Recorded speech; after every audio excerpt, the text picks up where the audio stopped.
ಕಡಲೆಪುರಿ ಮಕ್ಕಳಿಂದ ಹಿಡಿದು ದೊಡ್ಡವರವರೆಗೂ ಎಲ್ರಿಗೂ ಇಷ್ಟವಾಗುವ ಆಹಾರ. ಇದು ವಿಟಮಿನ್ ಬಿ, ಖನಿಜಗಳು, ಕ್ಯಾಲ್ಸಿಯಂ, ಕಬ್ಬಿಣ, ಫೈಬರ್ ಹೊಂದಿದ್ದು ರೋಗ ನಿರೋಧಕ ಶಕ್ತಿಯನ್ನು ಹೆಚ್ಚಿಸುತ್ತೆ. ಕಡಲೆಪುರಿಯಲ್ಲಿ ವಿಟಮಿನ್ ಬಿ ಮತ್ತು ಸಾಕಷ್ಟು ಪ್ರಮಾಣದಷ್ಟು ಖನಿಜಗಳಿದ್ದು ಇದು ರೋಗ ನಿರೋಧಕ ಶಕ್ತಿಯನ್ನು ಹೆಚ್ಚಿಸುತ್ತೆ. ಜೊತೆಗೆ ಇದು ಹೃದ್ರೋಗದ ಅಪಾಯವನ್ನು ಸಹ ಕಡಿಮೆ ಮಾಡುತ್ತೆ. ಕಡಲೆಪುರಿಯನ್ನ ಅಗಿಯುವುದು ಮತ್ತು ತಿನ್ನೋದ್ರಿಂದ ಹಲ್ಲು ಮತ್ತು ಒಸಡುಗಳು ಆರೋಗ್ಯಕರವಾಗಿರುತ್ತೆ. ಇದಲ್ಲದೆ ಕಡಲೆಪುರಿ ದೇಹದ ರೋಗ ನಿರೋಧಕ ಶಕ್ತಿಯನ್ನು ಕೂಡ ಹೆಚ್ಚಿಸುತ್ತೆ. ಹಲವು ಬಾರಿ ವಿವಿಧ ಆಹಾರಗಳ ಸೇವನೆಯಿಂದ ಎದೆಯುರಿ ಮತ್ತು ಗ್ಯಾಸ್ಟ್ರಿಕ್ ಸಮಸ್ಯೆ ಉಂಟಾಗುತ್ತೆ. ಇಂತಹ ಸಂದರ್ಭಗಳಲ್ಲಿ ಕಡಲೆಪುರಿ ಸೇವನೆಯು ಉತ್ತಮ ಪರಿಹಾರವಾಗಬಹುದು. ವಿಶೇಷವಾಗಿ ಕಡಲೆಪುರಿಯನ್ನ ನೀರಿನಲ್ಲಿ ನೆನೆಸಿ ತಿನ್ನೋದ್ರಿಂದ ಗ್ಯಾಸ್ಟ್ರಿಕ್ ಸಮಸ್ಯೆ ಬೇಗನೆ ನಿವಾರಣೆ ಆಗುತ್ತೆ.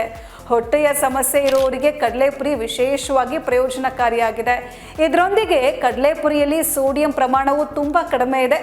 ಅಧಿಕ ರಕ್ತದೊತ್ತಡದಿಂದ ಬಳಲ್ತಾ ಇರೋರು ಸಹ ಕಡಲೆಪುರಿಯನ್ನು ತಿನ್ನಬಹುದು.